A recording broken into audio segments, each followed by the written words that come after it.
Já estamos de volta e hoje é celebrado, além do Estúdio 362 anos, o Dia do Campo, data que homenageia e conscientiza a população sobre a importância das atividades para a economia. E nós vamos falar sobre a colheita de um produto muito importante para a economia capixaba, o café. O engenheiro agrônomo Elídio Torresani está aqui no estúdio com a gente para fazer um alerta sobre os erros cometidos nesse período e dar dicas, sugestões para melhorar a produção. Muito boa tarde, seja bem-vindo. Bem-vindo. Boa tarde, muito obrigado pela oportunidade. É um dia para se comemorar esse dia do café, sim, porque a gente... Dia do campo. Pois é, não, e principalmente no café do campo, né? Sim. Dentro do campo. Mas o que eu ia falar é o seguinte, porque em relação ao agroturismo, principalmente, a gente tem crescido, a agricultura tem crescido muito, mas em relação ao café, dias atrás a gente estava recebendo aqui um especialista que estava falando sobre inovação no campo, e ele estava falando exatamente sobre inovações na área do café, que são muitas, mas principalmente também sobre a melhoria da qualidade do café produzido no estado. Como é que é isso? Conta para nós, por favor. Pois é, a gente tem assistido, né, essa coisa acontecer no café num volume, numa velocidade impressionante. O café Conilon sempre teve um histórico de ser o patinho feio da história. E o café Conilon entrava nos blends do café comercial que a gente encontra no supermercado, muito mais para compor cor, né, e aroma, né, mesclar com o arábica, que é o café de excelência em termos de qualidade, ou historicamente sempre foi isso. Bom, nos últimos anos, houve uma busca na melhoria da qualidade do café Conilon, e o capixaba tem feito isso com muita autoridade e com sucesso impressionante. E a gente tem assistido nessa composição, nessa mistura do café comercial, que no passado recente o Conilon contribuía em 15%, 20% no máximo nessa mistura, a gente tem encontrado cafés com 85% de participação do Conilon e também em gôndolas alguns cafés com 100% Conilon. Né? Isso em função desse investimento que foi feito pelo público produtor na busca da qualidade final desse produto. E é interessante a gente falar que isso acontece principalmente nas atividades de pós-colheita. Ou seja, a gente tem um produto muito bom na mão, na maioria das vezes, e deixa de perder qualidade em função de desmandos na pós-colheita. Pois é, eu fiquei curiosa, né? A gente falou ali um pouquinho, bem rapidamente, sobre erros na colheita do café. Que erros são esses que podem prejudicar tanto a produção? Na verdade, fica difícil a gente explanar isso em poucas palavras, porque são uma série de ações. Né? A gente pode começar a conversar sobre, por exemplo, a irrigação. Por muito tempo se acreditou que esse momento de colheita era possível ou era razoável que a irrigação fosse suspensa. Mas eu gostaria de lembrar que essa espécie, o Conilon, é uma espécie tropical. E ela continua exercendo funções fisiológicas importantes nesse período de inverno que coincide com o período da colheita.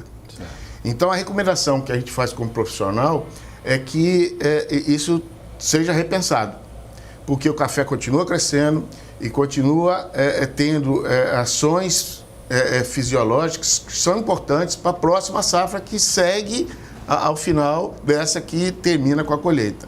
Isso é um fato em relação à irrigação. Outras questões que é de extrema importância é o momento de começar essa colheita. O café é um fruto e, como todo fruto, ele deveria ser colhido maduro. Porque quando ele está maduro, toda a cadeia de formação dos açúcares naturais é completada. Se você colhe ele verde, uma fruta verde não é saborosa, porque ela tem pouco nível de açúcar. Né? Então, um fato que contribui enormemente para essa questão da qualidade final do café é o ponto de maturação do fruto. Então, quanto mais maduro o café é colhido, melhor é o sabor dele. E aí, tratos, né, depois desse fruto colhido. Né, deixar ele fermentar ou não é uma opção, mas ele passar por processos que rapidamente chegue à secagem, e essa secagem seja feita de forma lenta e gradativa para que você tenha um produto final melhor. Agora, como fazer para que os agricultores, as pessoas que plantam café, tenham essas informações? Como fazer essas informações chegarem até eles para que eles tenham esses cuidados? Pois é. A gente tem um hábito de fazer as mesmas coisas que os nossos antepassados faziam. Sim. Né? Só que as coisas mudaram. O mercado hoje é muito exigente, os insumos são muito caros. Então, eu costumo dizer que é preciso repensar todas as etapas do processo. E existem profissionais de agronomia habilitados a orientar esses produtores para que eles cheguem nesse produto final com melhor qualidade. Então, basta procurar essas informações, que elas estão disponíveis e elas devem ser acessadas por essas pessoas para que o produto final tenha melhor qualidade e que ele seja, dessa forma, melhor remunerado. Me corrija se eu estiver errada, por favor, mas hoje a gente vê que as pessoas, inclusive o consumidor final, está mais exigente, como o senhor mesmo disse, e a gente está aprendendo a tomar café, né? Exatamente. Sem açúcar, sem adoçante. Antes a gente tomava qualquer café, hoje a gente já quer um café de maior qualidade.